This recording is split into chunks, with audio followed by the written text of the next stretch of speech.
네, 오늘은 우리가 함께 살펴볼 교림답은 우리의 칭이라는 새로운 소주제를 다루고 있는 주애널 23 제59문답부터 제61문답까지입니다. 시편 찬송 570쪽, 571쪽에 기록되어 있는 주애널 23을 함께 교독하도록 하겠습니다.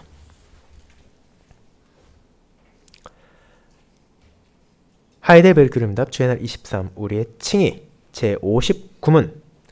그런데 이 모든 것을 믿는 것이 당신에게 지금 무슨 도움을 줍니까? 그리스도 안에서 나는 하나님 앞에 의롭게 되고 그리고 영원한 생명을 상속받습니다. 제60문. 당신은 하나님 앞에서 어떻게 의롭게 됩니까? 오직 예수 그리스도를 믿는 참된 믿음을 통해서입니다. 내가 비록 하나님의 모든 계명에 대하여 중대하게 범죄하였고 그 계명 중 어느 하나도 지키지 못했으며 아직도 모든 악에 기울어져 있다고 내 양심이 나를 고소한다고 할지라도 그러나 하나님께서는 나 자신의 어떠한 공로도 없이 오직 은혜로 그리스도의 완전한 대속과 의와 거룩함을 내게로 돌리십니다. 내가 만일 이 선물을 믿는 마음으로 받는다면 그분은 마치 내가 어떤 죄도 지닌 적이 없고 지은 일이 없었던 것처럼 그리고 그리스도께서 나를 위해서 이루신 모든 순종을 나 자신이 이룬 것처럼 이 모든 것을 나에게 주십니다. 제61문. 왜 오직 믿음으로만 의롭게 된다고 말합니까? 나는 내 믿음의 가치 때문이 아니라 오직 그리스도의 속죄와 의와 거룩함이 하나님 앞에서 내 의가 되기 때문에 하나님께 용인됩니다. 오직 믿음으로 나는 이 의를 받을 수 있고 나 자신의 것으로 삼을 수 있습니다. 네, 교림답 설교 후에는 찬송 1장을 함께 부르고 찬송 28장 3A 3B 4절 5A 5B절을 함께 부르도록 하겠습니다. 사랑하는 주 예수 그리스도 안에 있는 형제 자매님들, 여러분 종종 자신의 업계나 자신의 직종에서 나름의 업적을 남긴 유명인들이 특정한 대학에서 명예학위를 수여받는 것을 볼 수 있을 것입니다. 정치인이나 예술가, 기업가나 체육인 다양한 사람들이 자신의 그런 공로를 인정받아 명예박사라는 자격을 부여받곤 합니다. 그들은 그와 같은 학위를 자신들의 프로필에 올려놓을 수 있습니다. 그들이 잘못된 방식을 통해 얻은 것이 아니라 정당한 과정을 통해 대학의 요청을 받아들인 것이라면 그것은 그들이 얻은 자격이며 다른 사람들에게 알려도 어떤 문제도 되지 않습니다. 그러나 그런 명예박사는 어디까지나 그렇게 인정해 주는 것임을 우리는 알고 있습니다. 그들이 실제로 논문을 쓰고 험난하고 지난한 과정을 거쳐 획득한 것이 아니라 그들의 공로나 업적들을 인정해서 했기에 주어진 것으로 그 사람을 명예롭게 박사와 같이 인정해 주는 것이지 실제 박사가 아니라는 것은 모두가 알고 있습니다. 그럼에도 그런 사람들이 그런 명예학위를 이용해 마치 자신이 그 분야의 전문가인 것처럼 행세한다면 이는 다른 사람들의 비난과 조롱의 대상이 될 것입니다. 그렇다면 오늘 교림답과 관련하여 우리는 무엇을 생각할 수 있습니까? 그것은 하나님 앞에서 나의 의로움이 어떠한 것인지를 떠올릴 수 있습니다. 거룩하신 하나님 앞에 나아가기 위해서는 마땅히 우리 역시도 의롭지 않으면 안 됩니다. 그분의 공의는 죄를 미워하고 어떤 죄인이 감히 그분 앞에 더럽고 추악한 모습으로 향할 수는 없기 때문입니다. 그런데 저와 여러분은 지금 이 순간에도 공적인 예배를 통해 하나님께 나아가고 있으며 그분의 말씀을 듣고 그분을 찬양하고 있지 않습니까? 그리고 매일의 삶 가운데서도 우리는 그분의 은혜를 경험하고 그분과의 교통을 나눕니다. 이는 어떤 방식을 통해서든지 우리가 의로움을 얻었다는 것을 의미합니다. 그분과의 관계가 회복되지 않고 그분 앞에 의롭지 않고서는 이 모든 것을 누릴 수 없기 때문입니다. 그렇다면 그와 같은 신자의 의로움이 대체 어떤 것인지를 우리는 알아야 할 것입니다. 교림답은 주애날 23과 24 우리의 칭의에 대해 다루는 주일들을 통해 이를 살피고 있습니다. 저는 이 놀라운 복음을 요약하여 전하는 주의 날 23을 오직 믿음으로 받는 우리의 칭이라는 제목으로 설교하려 합니다. 그리고 그 내용을 두 부분으로 나누어 하나님 앞에서 우리의 상태가 과연 어떠한지와 또 그런 우리가 어떻게 의로움을 받게 되었는지를 고백하려 합니다. 이를 첫 번째, 자신의 능력으로 의를 얻을 수 없는 신자. 두 번째, 믿음으로 받게 되는 그리스도의 의로움이라는 두 가지 대지로 나누어 보도록 하겠습니다. 먼저 첫 번째, 자신의 능력으로는 의를 얻을 수 없는 신자에 대해 알아보겠습니다. 형제자매 여러분, 지난주 우리가 함께 살핀 주의 날 22는 사도신경을 마무리하며 과연 우리가 어떤 위로와 어떤 소망을 가질 수 있는지를 알려준 중요한 고백이었습니다. 하나님의 말씀을 요약해서 신자가 붙잡아야 할 복음의 약속 가운데 몸의 부활이 그리고 영원한 생명의 약속이 대체 무엇인지를 알려주는 주일이었기 때문입니다. 이를 알지 못한다면 아무리 신자라 하더라도 장래에 대한 소망을 가질 수 없고 결국 슬픔과 좌절 가운데 쓰러질 뿐이기에 이 약속은 우리 모두에게 진실로 중요한 것이었으며 담대히 우리가 주님의 뜻에 따라 살아갈 수 있는 근원 가운데 하나였습니다. 그럼에도 이를 바르게 이해하지 못한 이들이 결코 적지 않았습니다. 하나님의 말씀을 붙잡으면서도 여전히 죽음을 두려워하는 이들이 그러했습니다. 안타깝게도 믿음을 고백하고 교회를 다니는 성도 중에서도 죽음이 모든 것의 끝이라고 생각하는 사람들이 있습니다. 혹은 그 정도는 아니라도 영혼은 불멸하지만 우리 육신에는 더 이상 소망이 없을 것이라 여기는 사람들도 있었습니다. 그리고 데살로니가 교회에도 그런 일이 있었다는 것을 우리는 보았습니다. 그렇게 바울은 그들을 진리를 통해 일깨웠습니다. 신자에게 더 이상 죽음이란 공포의 대상이 아니며 피해야 할 무언가도 아니고 그저 이제 영원한 생명을 향하기 위해 거쳐야 하는 과정이 되었음을 알려준 것입니다. 심지어 그 생명은 우리의 영혼만이 아니라 나의 육신에게도 그리스도의 영화로운 몸과 같이 되어 함께할 것이란 소망이 있는 것이기에 우리는 앞서 주님께로 떠난 형제 자매들을 안타까워하거나 슬퍼할 이유가 있는 것이 아니라 오히려 소망 안에서 그들과 함께할 날을 바라보고 그들과 영원한 교제를 나누며 주님과 영광을 나눌 수 있을 것이란 위로를 받게 되었습니다. 비록 이 땅에서 내가 가지고 있는 육신은 여전히 부패하고 여전히 타락하여 온전하지 못하여 수많은 싸움을 계속해야 하지만 그리스도의 능력으로 일으킴을 받을 그분의 영화로운 몸과 같이 될 우리의 육신은 고통도 슬픔도 괴로움도 유혹도 사라질 것이기에 우리는 그 영광의 날에 소망을 두며 세상과는 전혀 다른 방식으로 죽음을 바라볼 수 있게 되었습니다. 그런데 여기에 더 놀라운 복음이 있었습니다. 그것은 앞서 잠깐 언급된 것처럼 우리에게 주어질 영화로운 몸, 그 육신과 영혼이 다시 합해져 누리게 될 영광이 제한된 것이 아니란 것입니다. 아무리 기쁜 순간이 찾아도 아무리 큰 은혜가 주어져도 거기에 끝이 있다면 우리는 그 끝을 두려워하고 영원히 기뻐할 수는 없을 것입니다.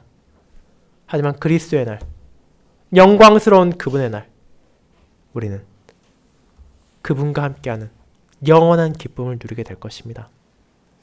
그것은 우리가 아직 보지도 못했고 듣지도 못했으며 감히 상상할 수도 없다는 완전한 복을 가리킵니다. 우리는 하나님을 영원히 찬양하고 그분과 함께 교통하며 성도들과의 교통을 나눌 것입니다. 그 안에는 어떤 오해도 불신도 죄도 슬픔도 없을 것이며 우리는 그곳에서 영원히 즐겁게 하나님을 찬양하며 감사해서 영원한 기쁨을 나눌 것입니다. 그 모든 사실을 알고 있다면 그 모든 약속이 진실로 이루어질 것을 고백한다면 그날 향한 우리의 발걸음은 기쁠 수밖에 없습니다. 우리는 그 복을 알게 되었기에 주님의 은혜 안에서 그분께 감사하며 나의 미래에 대해서 흔들리지 않는 위로의 소망을 가집니다. 그렇게 교리문답은 사도신경의 12조항이 무엇을 담고 있는지를 고백한 신자를 이어지는 새로운 주제로 인도합니다. 그것은 우리의 칭이라는 소제목을 가지고 있는 주의 날 23과 24입니다. 그런데 그 내용을 살피기 전에 생각해 봐야 할 점이 두 가지 정도 있습니다. 첫째로는 이 소제목의 표현 그 자체입니다. 교리문답의 이 항목들은 분명 하나님 앞에서 우리의 의로움이 어떠한 것인가를 다루고 있습니다. 그런데 어째서 우리의 의 혹은 우리의 의로움이라는 훨씬 더 직관적으로 보이는 표현이 있음에도 불구하고 우리의 칭이라는 교리적인 표현을 사용한 것입니까? 여러분은 그 점을 생각해 보신 적 있습니까? 그런데 거기에는 분명한 이유가 있습니다. 만약 교리문답이 이 부분을 우리의 의라고 말했을 때 찾아올 수 있는 오해와 혼란이 있기 때문입니다. 이 표현은 마치 그 의로움을 내가 획득한 것처럼 내가 정당한 과정과 절차를 거쳐 내 능력으로 얻을 것처럼 보일 소지가 있습니다. 하지만 우리의 칭의는 그와 정반대의 의미를 가지고 있습니다. 이것은 우리가 의롭다 여김을 받았다는 뜻입니다.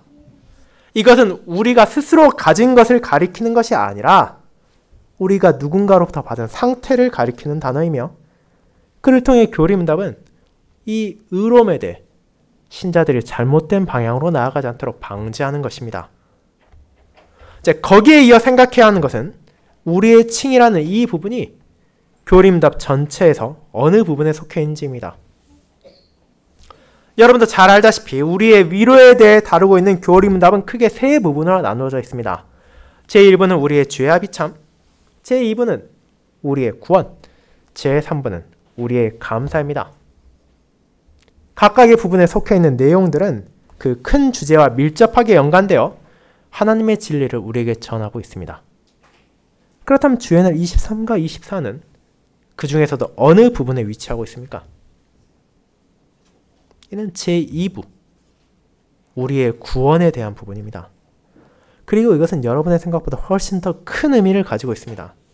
제3부인 우리의 감사는 하나님께서 베푸신 은혜에 대한 우리의 반응, 감사로 바치는 우리의 행동과 열매입니다.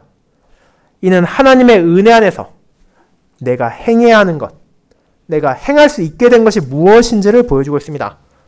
그렇게 만약 우리의 의로움이 제3부에 포함되어 있었다면 이 또한 우리의 행위와 관한 내용이 될 것입니다.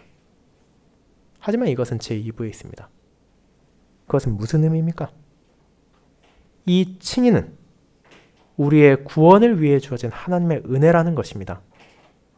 이 의로움까지도 우리가 직접 얻은 무언가가 아니라 내게 주어진 선물이라는 것을 교리문답은 이 두 가지를 통해 분명하게 선언하고 있는 것입니다. 그와 같은 의로움의 성격을 제59문답이 보여줍니다. 이 모든 것, 우리가 앞서 고백한 사도신경의 조항에 전하는 복음의 약속들을 믿는 것이 당신에게, 나에게 지금 무슨 도움을 줍니까? 라고 묻습니다. 그 답은 어떠합니까? 제59문답의 답을 함께 읽어보도록 하겠습니다. 제59문, 그런데 이 모든 것을 믿는 것이 당신에게 지금 무슨 도움을 줍니까? 그리스도 안에서 나는 하나님 앞에 의롭게 되고 그리고 영원한 생명을 상속받습니다. 이 답을 여러분은 어떤 뜻인지 아시겠습니까?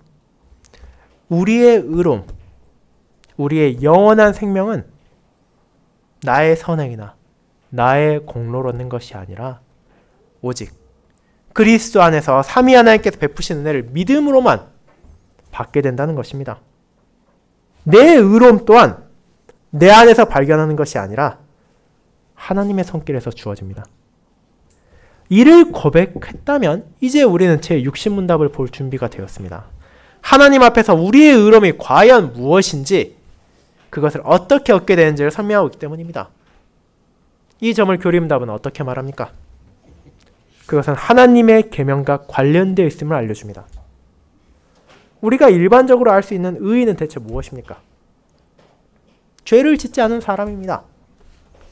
음주운전을 하지 않거나 사기를 치거나 폭행을 하는 등의 죄를 짓지 않고 각 나라에서 정한 법을 저촉하지 않고 신실하게 열심히 살아간다면 그 사람은 그 사회에서 의인이라고 칭함을 받을 것입니다. 그런데 제60문답이 말하는 것은 무엇입니까? 여러분과 제가 세상에서 어떻게 의롭게 되느냐가 아닙니다. 이는 하나님 앞에서 우리가 어떻게 의롭게 되느냐이며 당연히 그 기준 또한 이 땅의 것이 아니라 하나님께만 있을 수 있다는 것을 알려줍니다. 즉, 쉽게 말해 하나님의 뜻에 따라 사는 자가 하나님 앞에서 의인입니다. 그런데 여기에 문제가 있습니다. 우리가 이 땅에 살아가는 동안 이 나라의 법을 어기지 않는 일은 가능할 수 있습니다. 아주 사소해 보이는 법이라도 철저하게 지키며 단 하나의 법률도 어기지 않으며 사는 사람 역시 소수지만 존재할 수도 있습니다. 그런데 하나님의 계명은 어떻습니까? 물론 이해돼. 나는 자신이 있다고. 나는 하나님의 모든 계명을 완벽하게 순종하고 있다고 말하는 사람도 있을 것입니다. 하지만 정말로 이 땅에서 살아가는 사람이 하나님의 모든 계명을 어떤 부족함도 없이 온전하게 지키는 것이 가능합니까? 그와 같은 자신의 선행으로 의로움을 획득할 수 있습니까? 그에 대한 답은 아주 간명합니다. 사도 바울은 로마서 3장 9절에서 이렇게 말합니다. 그러면 어떠하냐? 우리는 나으냐? 결코 아니라 유대인이나 헬라인이나 다 죄 아래에 있다고 우리가 이미 선언하였느니라. 그리고 바울은 구약 성경을 인용하여 그 현실을 성도가 바라보도록 인도합니다. 유대인도 헬라인도 한국인도 미국인도 그 어떤 나라의 사람도 모두 죄 아래에 있습니다. 우리가 제3부에서 하나님의 계명들이 가진 의미를 살펴보겠지만 그 계명 중 단 하나라도 우리의 능력으로 완벽하게 지킬 수 있는 것은 존재하지 않으며 이 땅에서 가장 거룩하고 가장 신실한 사람이라 하더라도 그 하나님의 모든 계명을 온전하게 순종할 수 없는 부족한 존재라는 것을 우리는 깨닫게 됩니다. 그렇게 제60문답은 우리가 받아들여야 하지 않는 이 진리를 로마서 3장 9절과 10절을 인용하여 선언합니다. 내가 비록 하나님의 모든 계명에 대하여 중대하게 범죄하였고 그 계명 중 어느 하나도 지키지 못했으며 아직도 모든 악에 기울어져 있다고 내 양심이 나를 고소한다고 말입니다. 나의 능력으로는 우리 중 누구도 하나님 앞에서 의인일 수 없습니다. 나는 의로움을 주장할 수 없으며 공로를 말할 수도 없습니다. 그렇게 우리는 칭의라는 주제 앞에서 다시 한번 나의 죄와 비참을 바라보는 것입니다. 이 의로움은 내게 주어졌습니다. 하지만 그것은 나로 인한 것이 아닙니다. 나 자신은 여전히 죄와 비참 가운데 스스로 빠져나올 수 없으며 그럴 능력도 그런 의지도 없는 부족한 존재입니다. 그렇게 내 양심이 나를 고소하는 겁니다. 내 현실이 나를 조롱하고 있습니다. 너 같은 사람이 어떻게 하나님께 나아갈 수 있겠냐고, 너 같은 죄인이 어떻게 감히 하나님 앞에서 의로움을 말하겠냐고 말입니다. 그러니 다시 예전으로 돌아가자고. 그 의로움은 잊어버리고 그저 죄의 구렁텅이로 같이 뒹굴자는 유혹이 내 안에서도 내 바깥에서도 찾아오는 것이 사실입니다. 왜냐하면 우리 역시 본질적으로 이 세상의 불신자들과 다를 바 없는 하나님 앞에서 의롭지 못한 죄인에 불과하기 때문입니다. 내 마음을 다하고 내 뜻을 다하고 내 힘을 다하여 하나님을 사랑하고 내 몸과 같이 나의 이웃을 사랑하기보다는 나 자신을 먼저 사랑하고 죄와 타협하고 악을 범하기도 하는 것이 바로 우리들입니다. 그것이 하나님 앞에서 나의 현실입니다. 나는 그분 앞에 내 무엇으로도 감히 나아갈 수 없다는 것을 우리의 칭의를 다루는 주의 날 23은 다시 한번 바라보게 하는 것입니다. 그것이 진실로 아프고 슬프며 괴롭지만 그것이 진리이기에 우리는 이를 받아들여야만 합니다. 사랑하는 형제자매 여러분, 그렇게 우리는 나의 죄와 비참을 다시 바라봅니다. 하나님의 은혜가 아니라면 우리가 얼마나 끔찍한 상태였는지를 깨닫게 되는 것입니다. 그리고 이 과정은 언제나 고통스럽습니다. 우리는 이 현실을 마주하는 것에 익숙해질 수 없고 동시에 익숙해져서도 안 됩니다. 우리는 이 아픔과 슬픔을 잊어서는 안 됩니다. 내가 얼마나 비천한 상태인지를 결코 외면해서는 안 된다는 것입니다. 그리고 그렇게 나의 현실을 바르게 마주할 때, 나의 죄와 비침을 인정할 때 우리는 비로소 복음의 아름다움을 깨닫게 됩니다.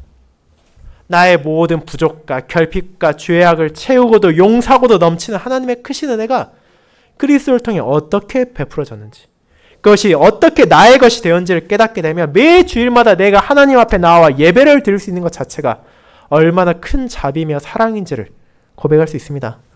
그 놀라운 복음은 우리에게 오직 예수 그리스도를 믿는 참된 믿음으로 하나님 앞에서 여러분이, 그리고 제가, 우리가 의롭게 되었다는 것을 선언합니다.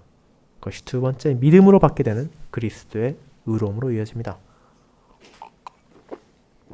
성도 여러분, 이렇게 우리가 자신의 부족함을 하나님 앞에서 내 어떤 의도, 내 어떤 공로도 내세울 수 없는 상태라는 것을 깨달았다면 이제 우리는 그분께서 그런 나를 위해 베푸신 구원의 은혜가 얼마나 풍성한지를 바라봐야 합니다. 하나님의 말씀은 날카로운 검과 같이 자기 백성의 죄를 꾸짖으시지만 동시에 자애로운 손길로 그들에게 주어진 약속을 바라보게 하시기 때문입니다. 그것이 육신문답의 뒷부분을 통해 전해지는 위로의 복음입니다. 분명 교리문답은 어떤 사람도, 저나 여러분 중 누구도 하나님 앞에서 스스로 의로울 수 있는 어떤 조건도 갖추지 못했다고 지적합니다. 그런데 그 뒤에 무엇이 이어집니까? 너희 모두는 죄인이니 두려워 떨며 심판을 기다리고 말합니까? 영원한 정죄와 형벌을 받을 것을 각오하고 있으라고 말합니까? 전혀 그렇지 않습니다. 오히려 그런 부족한 사람이 결코 기대할 수 없는 것을 말합니다. 이는 우리가 하나님께서 나를 의롭다 칭해 주신다는 복음이 주어진 것이며 그 모든 것이 오직 순전한 은혜로 베풀어졌다는 고백입니다. 나는 하나님의 모든 계명을 온전히 지키지 못했습니다. 나는 아직도 악에 기울어져 있고 내 양심은 계속해서 나를 고소합니다. 하지만 그리스도께서 하나님의 모든 계명을 조금의 부족함도 없이 완벽하게 지키셨습니다. 그분께서 삶 가운데 어떤 악도 범하지 않으시고 모든 선을 드러내셨습니다. 그분께서 나를 위한 중보자가 되어주심으로 내 양심과 마귀의 고소로부터 나를 지켜주십니다. 그렇게 내 안에는 어떤 공로도 없지만 오직 그리스도의 공로로, 그리고 오직 은혜로 그분의 완전한 대속과 의와 거룩함이 나에게 주어진 것입니다. 그것이 저와 여러분이 받은 그리스도의 의로움이고 우리가 매주일 하나님 앞에 나아갈 수 있는 유일한 근거입니다. 그 안에는 나의 공로가 없습니다. 그 의로움은 내가 어떤 자격을 갖춰서 받은 것이 아닙니다. 그것들은 오직 은혜로만 주어졌고 오직 믿음으로만 받을 수 있으며 오직 그리스도의 공로로만 베풀어진 것입니다. 그렇게 이것은 본질적으로 나의 것이지만 그리스도의 의로움입니다. 그렇게 우리는 확신을 가지고 하나님께 나아갈 수 있으며 그분과의 회복을 의심하지 않을 수 있습니다. 만약 내가 나의 공로로, 나의 선행으로 하나님 앞에 합당한 의로움을 얻어야 한다면 그 안에는 끝없는 고뇌와 의심과 두려움이 있을 수밖에 없습니다. 완벽하지 못한 내가 어떻게 공의롭고 거룩하신 하나님 앞에 나의 의를 주장할 수 있겠습니까? 어쩌면 오늘 하루, 어쩌면 이번 한 주 내가 비교적 선하게 살았다 생각한다 하더라도 그 안에도 여전히 부족과 결핍이 있을 것입니다. 그리고 다음 한 주에 대한 불안이 우리를 덮칠 것입니다. 과연 내가 이번 한 주보다 더 선하게 다음 한 주를 살 수 있을 것인지, 내가 과연 다음 한 주 동안 하나님 앞에 어떤 죄도 짓지 않고 온전히 그분만을 사랑할 수 있을 것인지, 그 두려움이 우리 안에 영원히 있을 것입니다. 하지만 우리에게 주어진 의가 그리스도의 의, 온전한 나의 구주의 의로움이시기 때문에 우리는 그 모든 염려와 불안을 내려놓을 수 있습니다. 그분의 완전한 대속과 의와 거룩함이 내게로 돌려졌기 때문입니다. 그렇게 우리는 여전히 하나님 앞에 선행을 하기를 바라며 여전히 하나님의 뜻에 순종하기를 바라지만 그 모든 것은 나의 의로움을 얻기 위한 것이 아니라 제3부인 우리의 감사에서 다룰 것처럼 하나님께 감사하기 위함입니다. 그 모든 것을 알았다면 교림답이 우리를 불안하게 만들지 않는다는 것을 알게 될 것입니다. 도리어 어떤 의심도 없이 기쁘게 하나님께 나아갈 수 있도록 성도들을 인도합니다. 이는 제60문답의 마지막에서 분명하게 드러납니다. 내가 만일 이 선물을 믿는 마음으로 받는다면 그분은 마치 내가 어떤 죄도 지닌 적이 없고 지은 일이 없었던 것처럼 그리고 그리스도께서 나를 위해 이루신 모든 순종을 나 자신이 이룬 것처럼 이 모든 것을 나에게 주십니다. 자, 이 의로움은 선물입니다. 하나님께서 은혜로 주신 것입니다. 하지만 동시에 그 선물의 효력은 결코 가볍지 않습니다. 나는 하나님께 죄를 지었고 지금도 여전히 그 죄와 끝없이 싸워야 하지만 믿음으로 그 선물을 받은 자들은 그런 나를 하나님께서 어떤 죄도 짓지 않은 무결한 자로 보신다는 것을 알게 하기 때문입니다. 그분께서는 나의 선행과 나의 공로가 아니라 내게 주어진 그리스도의 의로움으로 나를 바라보시고 그리스도의 순종을 마치 내가 행한 것처럼 인정해 주십니다. 그래서 바울은 이 놀라운 은혜를 이렇게 말합니다. 오늘 읽었던 로마서 3장 23절과 24절이 이렇습니다. 모든 사람이 죄를 범하였음에 하나님의 영광에 이르지 못하더니 그리스도 예수 안에 있는 속량으로 말미암아 하나님의 은혜로 값없이 의롭다 하심을 얻은 자 되었느니라. 바울 자신을 포함하여 모든 사람은 스스로의 능력으로 하나님의 영광에 이를 수 없었습니다. 그 죄악은 우리가 하나님께 나아가는 것을 막고 하나님께 모든 감사와 사랑을 바칠 수 없도록 했습니다. 하지만 그리스도 예수께서 우리의 죄의 값을 속량하셨습니다. 그분의 완전한 속량 안에서 하나님께서는 그 은혜를 받아들이셨고 우리를 값없이 의롭다 하셨습니다.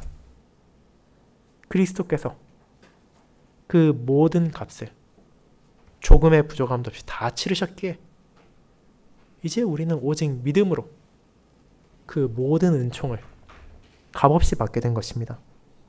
그렇게 이것은 진정 내가 구입한 것도 아니고 내가 획득한 것도 아니라 오직 은혜로 받게 된 선물입니다. 그렇다면 이제 이 의로움을 어떻게 받을 수 있는지를 마지막으로 정의할 필요가 있습니다. 다음 주일 주의 날 24에서 보다 구체적으로 다루겠지만 이 의로움은 오직 믿음으로만 받게 된다는 것을 교림답은 강하게 선언합니다. 그 이유는 다른 데 있지 않습니다. 나의 의로움이 그리스도의 것임을 고백하면서도 여전히 나의 무언가를 통해 그 의로움에 조금이라도 기여할 수 있거나 그 의로움을 다른 방식으로 얻을 수 있다고 생각하는 사람들이 여전히 많기 때문입니다. 그러나 그것은 대체 무엇을 잊어버린 것입니까? 이 의로움의 본질이 그리스도의 것이며 선물이라는 것을 잊어버린 것입니다. 물론 그와 같은 사람의 마음은 저도 여러분도 너무나 잘 이해할 수 있습니다. 우리가 도무지 받을 가치가 없다고 생각하는 것을 누군가가 어떤 대가도 없이 거저 받으라고 준다면 우리 안에 떠오르는 것은 기쁨이 아니라 염려, 의구심일 것입니다. 그 안에 무슨 속임수가 있는지 걱정할 것이고 혹시라도 그것을 다시 빼앗아 갈까봐 두려워할 것입니다. 나의 무언가를 통해 얻는 것이 아니라면 언제라도 사라질 수 있고 빼앗길 수도 있다는 그런 의심이 우리 본성 안에 자리 잡고 있습니다. 그런 마음은 하나님께서 주신 선물에까지 적용되어 최소한 그 안에 나의 지분이 아주 조금이라도 들어가 있지 않으면 안 될 것 같은 불안감을 느끼기도 합니다. 하지만 이 모든 것은 그런 선물을 베푸신 하나님 앞에 합당한 자세가 아닙니다. 하나님은 자신의 독생자를 통해 이 의로움의 선물을 우리에게 베푸셨고 그를 통해 자신의 의로우심을 그리스도의 의로우심을 그리고 그분을 믿는 자의 의로우심을 나타내셨습니다.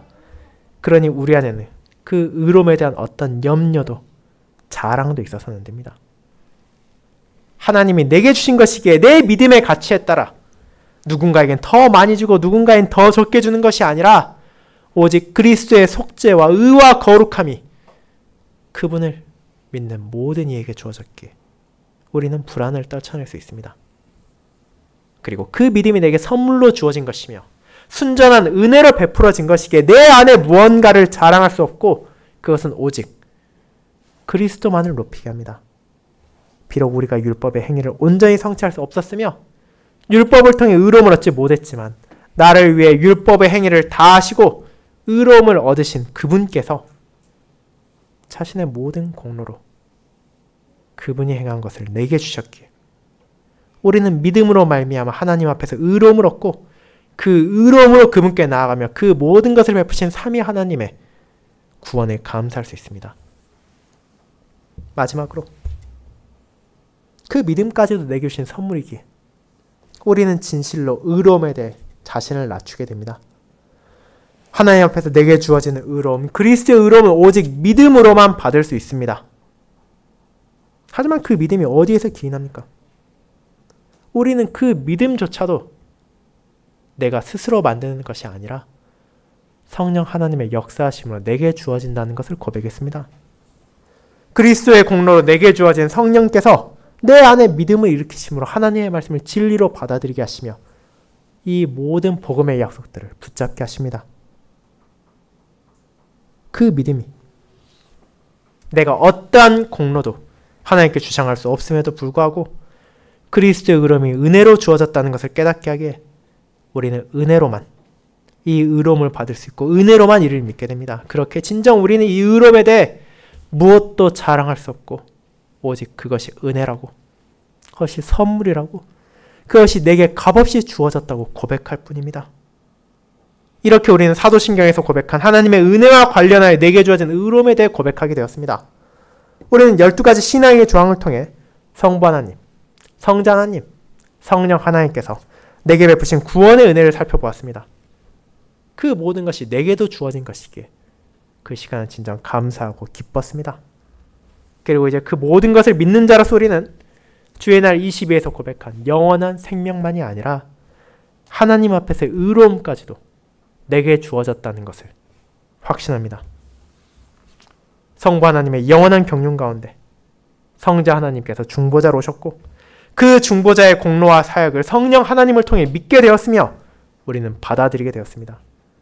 그 안에는 나의 어떤 공로도 기여도 존재하지 않기에 오히려 우리는 믿음으로만 이를 어떤 염려도 없이 받아들일 수 있고 확신할 수 있습니다. 내 능력, 내 가치를 통해서가 아니라 은혜와 선물로 주어진 의로움을 우리는 고백하는 것입니다. 사랑하는 성도 여러분, 그렇게 이 의로움의 고백은 우리에게 주어진 은혜를 가리킵니다. 실제로 이것은 서론에서 언급한 명예하기에도 비할 바가 되지 못합니다. 누군가가 명예 박사를 수여받는다면 그것은 그 사람이 나름의 공과 업적을 세웠기 때문에 받는 것입니다. 그것이 실제 박사긴 아닐지언정 그 사람은 자신의 공로로 이를 받았다 말할 수 있습니다. 하지만 우리의 의로움은 어떻습니까? 하나님 앞에서 우리의 의로움은 그리스도의 공로로 주어진 그리스도의 의로움입니다. 그렇게 이 칭의 은혜를 정말로 깨닫고 그것을 알고 고백하는 자라면 이 의로움에 있어 높임을 받아야 될 대상은 단 한 분뿐이라는 것을 고백할 수밖에 없습니다. 하지만 그런 우리에게 주어진 소명도 있습니다. 그것은 바로 믿음입니다. 우리는 성령 하나님께서 심어주시고 자라게 하시는 믿음으로 이를 붙잡아야 합니다. 세상에서 수많은 유혹과 공격이 있을 때라 하더라도 삼위 하나님의 은혜를 우리가 앞서 고백한 그 모든 것들이 참된 진리라는 것을 믿고 우리는 그에 따라 살아가야 합니다. 하나님의 말씀을 진리로 받아들이면 내게 값없이 주어진 의로움을 의심하지 않아야 합니다. 그리고 그와 같은 삶을 살아가는 자기 백성들을 하나님께서는 그리스도의 의로움에서 바라보시기에 우리에게는 정죄의 불안과 염려가 아닌 영원한 생명에 대한 기대와 소망이 있습니다. 그렇게 내게 주어진 이 그리스도의 의로만해서 이번 한 주도 그 은혜를 받은 자로 하나님께 영광을 돌리며 그분을 찬양하는 저와 여러분이 되기를 소망합니다. 아멘.